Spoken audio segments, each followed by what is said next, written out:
बाळोमा मंदिर आहे आत्मापूर येथे आणि या संदर्भात अखंड महाराष्ट्र, गोवा, कर्नाटक, भारत देशामध्ये हे देवस्थान पोचलेलं आहे. भक्तिभावाने या ठिकाणी भाविक येतात. त्याची बदनामी अखंड या देशामध्ये चालवतात.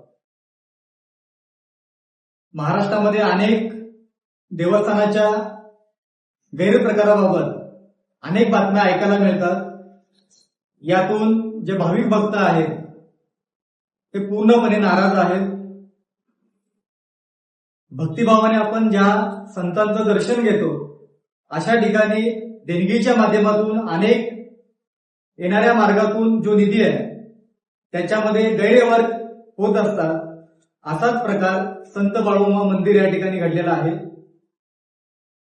आणि हा कथित 60 कोटी रुपयाचा आर्थिक गैरव्यवहार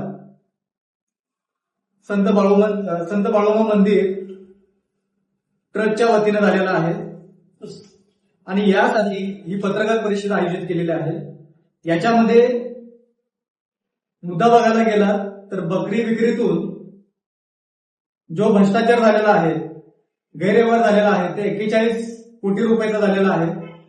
जागा खरेदी विक्री संदर्भात 19 कोटी रुपये गैरव्यवहार आरोप करण्यात आलेला आहे आणि या संदर्भात एफआयआर सुद्धा नोंद केलेली आहे. पण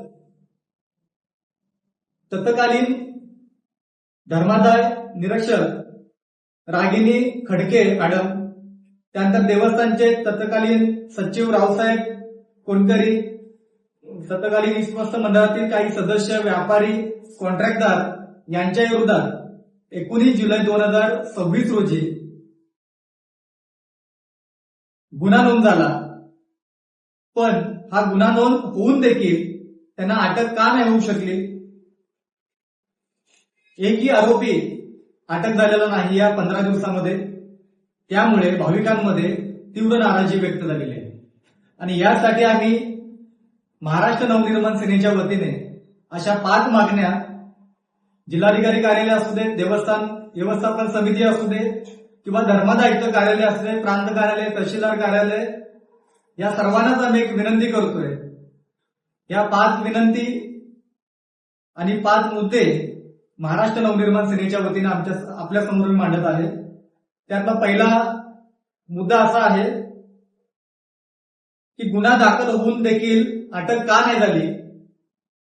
या प्रकरणाला जवळपास आज 13 ते 15 दिवस होऊन गेलेत, पण तरीही एकाही आरोपीला या ठिकाणी अटक केलेली नाही. याच्यामुळे भाविक भक्त पूर्णपणे नाराज आहेत. दुसरा मुद्दा आहे निपक्ष तपासणीची मागणी आम्ही महाराष्ट्र नवनिर्माण सेनेकडून करतोय की आर्थिक गुन्हे शाखा कोणत्याही दबावाखाली पारदर्शकपणे याची चौकशी त्यांनी करावी. दोषी कोणीही असो त्याच्यावरती समान कायदेशीर ही कारवाई झाली पाहिजे, ही सुद्धा आमची मागणी आहे. 3 नंबरची मागणी आहे पुरावे सुरक्षित ठेवावेत. तपासाला विलंब झाल्यास पुरावे नष्ट होण्याची शक्यता खूप मोठ्या प्रमाणात आहे. त्याच्यामुळे तातडीने आवश्यक ती कारवाई प्रशासनाने, पोलीस प्रशासनाने करावी अशी एक विनंती आम्ही त्यांना करतोय. आणि सगळ्यात महत्वाचा की अपहरण प्रकरणांची चौकशी, जेणेकरून देवस्थान लेखनीय अरविंद गणेश स्मार्ट यांच्या कथित अपहरण प्रकरणाचा आर्थिक गैरव्यवहाराचा काही संबंध आहे का याची पण चौकशी या ठिकाणी व्हायला पाहिजे. कारण कार्याध्यक्ष लक्ष्मण ओडगे विश्वस्त यांच्या विरोधात 27 ऑक्टोबर रोजी बुदरगड तालुक्यामध्ये पोलीस ठाण्यामध्ये गुन्हा दाखल झाला होता. पण याचीही चौकशी किंवा ह्या संबंधाशी त्यांचा काही संबंध आहे का याचीही पण प्रामाणिकपणे चौकशी करणं सुद्धा गरजेचं आहे. आणि 5वी आहे की हा विषय अनेक दिवसापासून सुरू आहे गैरप्रकाराचा, पण याच्याकडे लक्ष द्यायला कोणी तयार नाहीये. त्यामुळे हा विषय कोणत्याही राजकीय पक्षाचा नाहीये. हा लाखो भाविकांच्या भक्तीचा आहे, आराधनाचा आहे, त्यांच्या भावनिकतेचा आहे आणि हा सार्वजनिक विषय आहे.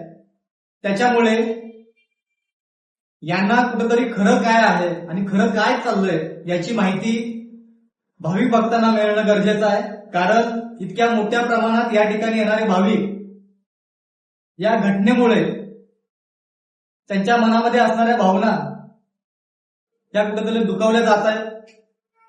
त्याच्यामुळे प्रशासनाने देखील किंबहुना मी एक विनंती करतोय पालकमंत्री सरांना साहेबांना की त्यांनी याच्या जातीदिशी लक्ष घालावं, की जेणेकरून हा आपल्या तालुक्यातला विषय आहे आणि तालुक्याची बदनामी अशा प्रकारे महाराष्ट्रात होते, देशभरात होते, याची दखल घेऊन खरं काय आहे हे जनतेसमोर आलं पाहिजे. यासाठी मी प्रशासनाला इशारा देतोय. आमची स्पष्ट मागणी आहे की संबंधित आरोपीवरती तात्काळ कारवाई करावी, निपक्ष तपास करावा आणि जर लवकरात लवकर कारवाई करणार नसतील, होणार नसेल तर आम्ही याच्यावरती सर्व भाविक भक्तांना घेऊन तीव्र असं आंदोलन करणार आहोत. वेळ पडल्यास रस्ता रोको आंदोलन आम्ही या ठिकाणी करणार आहोत. हा इशारा मी त्या ठिकाणी देतोय. आणि सगळ्यात महत्वाचं की आम्ही कोणालाही दोषी ठरवत नाही. महाराष्ट्र नवनिर्माण सेना म्हणून किंवा मी वैयक्तिक किंवा इथं बसलेले सर्वच, पण दोषी कोण आहे हे न्यायालयीन आणि तपास यंत्रणा ठरवतील. मात्र कायद्याच्या अंमलबजावणी करणं हे समान असली पाहिजे किंवा कायदेशीर असली पाहिजे.